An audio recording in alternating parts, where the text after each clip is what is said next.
Salam adik-adik, ketemu lagi dengan Om Robi pada hari ini ya. Sebelum kita ibadah online Junior Church pada pagi hari ini, kita berdoa dulu ya adik-adik ya. Tangannya dilipat, matanya tutup, mari kita berdoa. Terima kasih Tuhan Yesus, pada pagi hari ini Tuhan kami bisa berkumpul, bisa ibadah online bersama Tuhan. Kami percaya pada hari ini Tuhan Kau berkati kami, berikan kami hati, telinga, pikiran, supaya bisa ibadah dengan online dengan baik Tuhan, dan dapat mengerti juga firman-Mu juga Tuhan. Dan kami percaya ibadahnya akan memberkati kami, membuat kami lebih dalam Engkau Tuhan Yesus. Dalam nama Tuhan Yesus Kristus, haleluya, amin. Salam adik-adik, selamat pagi, selamat hari Minggu. Bagaimana kabarnya? Saya diberkati, Anda diberkati, kita semua diberkati. Sudah siap memuji Tuhan? Yuk kita akan memuji Tuhan bersama-sama. Semuanya berdiri yuk, biar semangat yuk. Kita akan pujikan pujian bersama Yesus, lakukan perkara yang besar. Ya, ingat ya, bahwa hanya bersama Tuhan saja kita bisa melakukan perkara-perkara yang besar.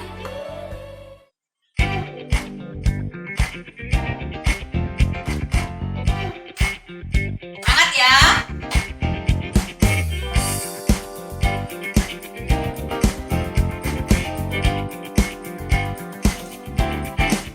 Bersama Yesus lakukan perkara besar, bersama Yesus tidak ada yang sukar, bersama Yesus ada jalan keluar untuk masalahmu, untuk masalahmu, untuk masalah kita semua.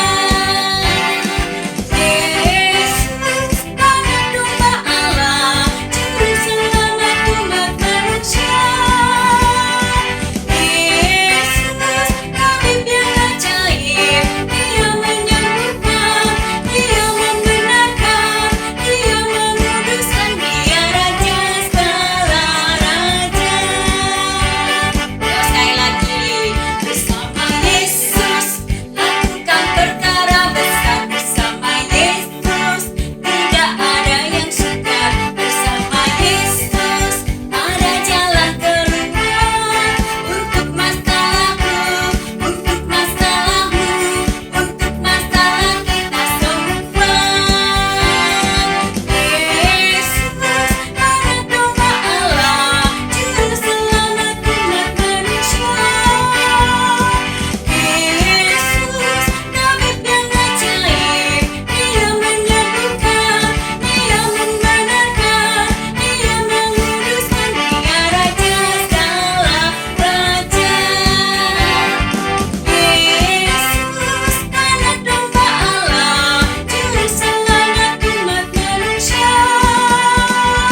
Yesus tabib yang ajaib, Dia menyembuhkan, Dia membenarkan, Dia menguduskan, Dia Raja segala raja. Dia Raja segala raja. Dia Raja segala raja. Oke, silakan duduk kembali. Oke, sudah siap untuk belajar firman Tuhan? Yuk, sebelum kita belajar firman Tuhan, kita berdoa bersama-sama.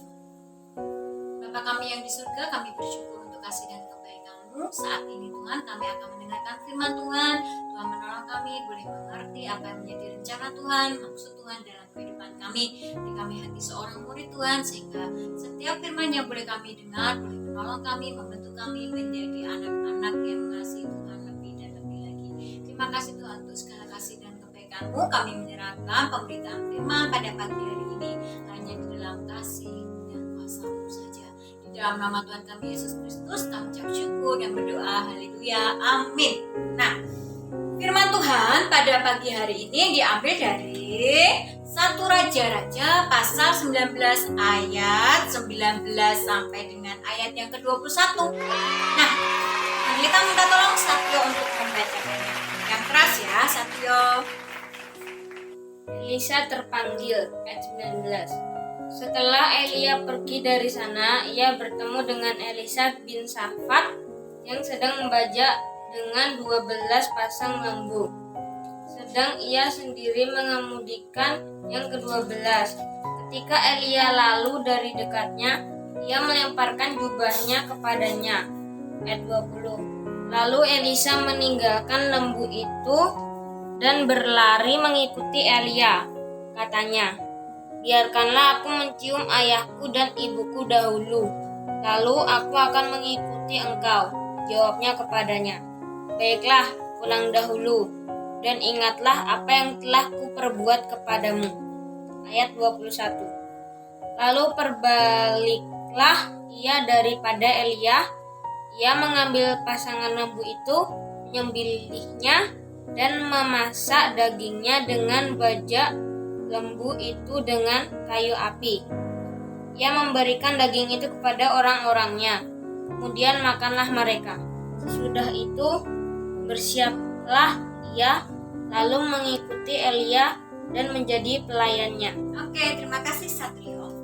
Jadi kalau kita perhatikan perikop ini menceritakan bagaimana Elisa terpanggil. Tapi sebelumnya kita naik di perikop di atasnya.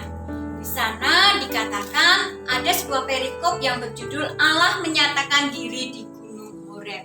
Jadi ceritanya waktu itu Elia bertemu dengan Allah di Gunung Horeb, gitu ya. Kemudian Allah berfirman kepada Elia bahwa Elia harus mengurapi Elisa sebagai penggantinya.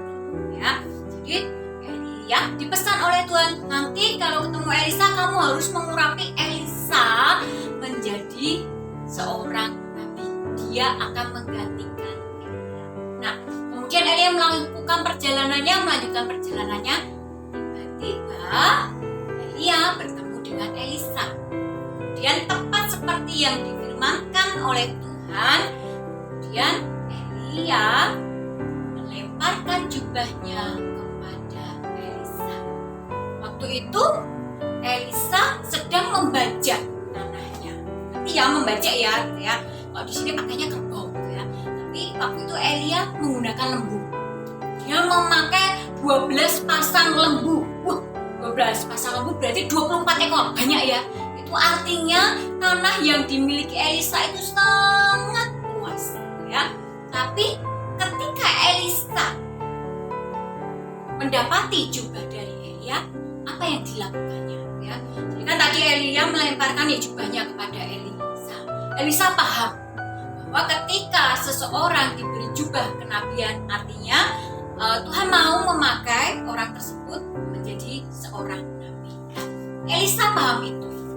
Kemudian dia mendatangi Elia. Dia mengatakan, saya mau berpamitan dulu pada orang tua. Izinkan saya berpamitan pada orang tua. Kemudian Elia mengatakan, oke, silakan kamu berpamitan dengan orang tuamu terlebih dahulu, tapi ingat apa yang telah kulakukan kepadamu.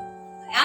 Kemudian Elisa menjumpai orang tuanya. Dia berpamitan, dia mencium ayahnya, mencium ibunya. Kemudian ada satu hal lagi yang dia lakukan. Bajaknya tadi yang digunakan untuk membajak, lembunya dipotong, disembelih. Kemudian bajaknya yang terbuat dari kayu itu digunakan untuk membakar daging lembunya itu. Lalu daging lembunya itu dibagikan kepada orang-orang yang selama ini bersama-sama dengan dia. Nah, apa pelajaran yang kita bisa peroleh dari Elisa ini? Ya, yang pertama, dia seorang yang taat. Ketika dia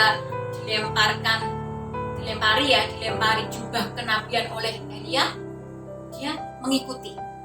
Dia sadar bahwa ini Tuhan menghendaki aku menjadi pengikutnya, menjadi nabinya. Kemudian dia mengambil keputusan, dia meninggalkan semua yang dia miliki, dia mengorbankan segala yang ia punya, segala kenyamanannya dia korbankan, dan dia pergi mengikuti Elia. Gitu ya. Nah, di dalam perjalanannya, kisah berikutnya ini kalau kalian baca, Elisa dengan setia melayani Elia. Dia membantu Elia dalam melakukan tugas pelayanannya yang diperintahkan oleh Tuhan. Elisa belajar bagaimana dia harus hidup benar di hadapan Tuhan. Seperti itu ya. Jadi dia melakukan panggilannya itu dengan setia, dengan sungguh-sungguh. Dia melakukan yang terbaik. Nah, Elia tahu bahwa Elisa ini orang yang sungguh luar biasa. Kemudian dia bertanya kepada Elisa, apa sih yang kamu mau? Gitu ya. Apa yang kamu mau? Kemudian Elisa mengatakan kepada Elia, aku mau 12 bagian dari rohmu. Wow, meminta 2 bagian dari roh Elia. Ada 1 bagian saja sudah banyak mujizat terjadi, apalagi 2 bagian, pasti banyak perkara-perkara besar terjadi. Nah, kemudian Elia mengatakan kepada Elisa, kamu akan menerima 2 bagian dari rohku ketika kamu melihat aku terangkat ke surga. Nah, ketika tiba waktunya, karena Elia itu orang yang hidupnya benar di hadapan Tuhan, dia terangkat ke surga, gitu ya. Dalam sebuah badai itu terjadi, Elia terangkat ke surga dan Elisa melihat peristiwa itu. Maka terjadilah seperti apa yang dia kehendaki. Elisa mendapatkan 2 porsi roh yang dimiliki Elia. Bahasa lainnya double porsi pengurapan, ya. Pengurapan double porsi. Nah, setelah dia melakukan itu, mempunyai pengurapan double porsi, apa yang terjadi? Kalau kalian lihat di belakang nanti itu ceritanya dibaca lagi, yang rajin ya baca Alkitabnya, itu dinyatakan bahwa Elisa melakukan perkara-perkara besar sama seperti yang dilakukan oleh Elia. Kenapa dia bisa melakukannya? Karena Roh Allah ada padanya. Seperti yang tertulis di dalam Zakaria pasal 4 ayat 6b. Ayat hafalan kita, ayo satu tolong dibacakan lagi. Zakaria pasal 4 ayat 6b. Demikian firman Tuhan.